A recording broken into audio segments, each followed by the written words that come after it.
This one's putting on his buds. And he is kind of like a yellow green, whitish looking rose. You can see. Back here we've got another one of the glossy ones. Okay, and here's one of the yellowish green looking ones, and it's getting further along. You can see the buds are. We've got one blooming here. The bees really like this one. I think it's because it's opened up so much they can get to it. And this rose smells so good. It's really pretty. Then over here we've got the ones that I actually use when I make my rose petal jelly. And they're starting to, they've got buds all over them, but they're starting to bloom. And these smell so good, and your jelly actually has the scent also. And down here, he's small. From where I had to move him, he was dying at the other house. But this is my candy stripe rose. And he's starting to put on little buds. I'm having to doctor him up. This big guy, I'm going to have to get the weeds out from around him. I have no choice. And you can see he's having issues right now. So I'm going to have to doctor him up and get the dead out of him also. This poor rose I've got to work on. It was smothered so bad with the plants around it. And this one, oh my goodness. He reaches to the sky every year, and he has big pink blooms on him, but my heavens, he gets tall. And this rose is doing much better after we remove the cannon lilies that were smothering his roots. This rose was also being smothered by cannon lilies, and you see it's doing so much better. And this one back here has actually putting its buds on, doing a whole lot better. These roses are really putting on this year. This rose has been a real beauty.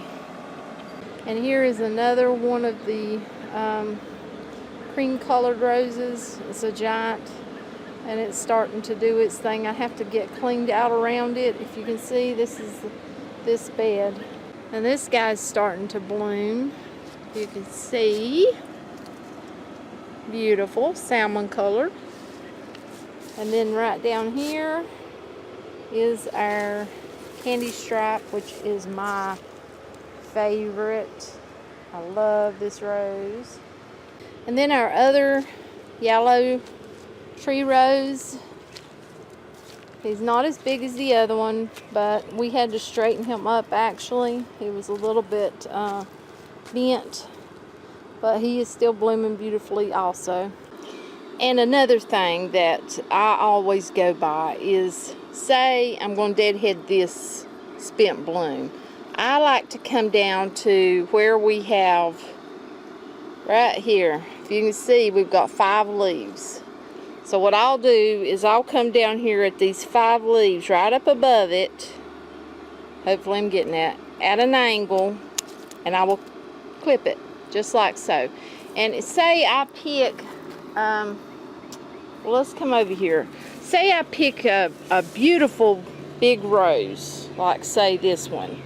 I'm going to come down. I'm not going to pick it at, say, these 2 leaves here. I will come down to 5 leaves.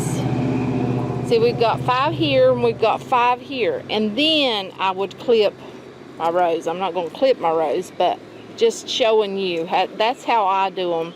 And they tend, once I do that, they tend to have another little part come out at that 5th leaves right there. That usually blooms.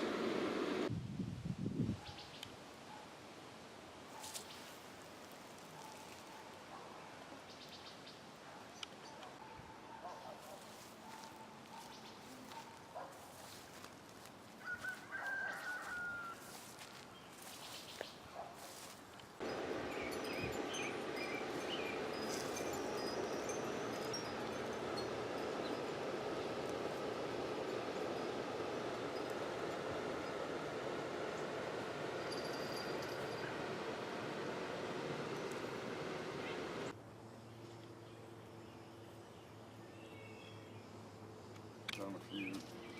I guess that's a couple of these.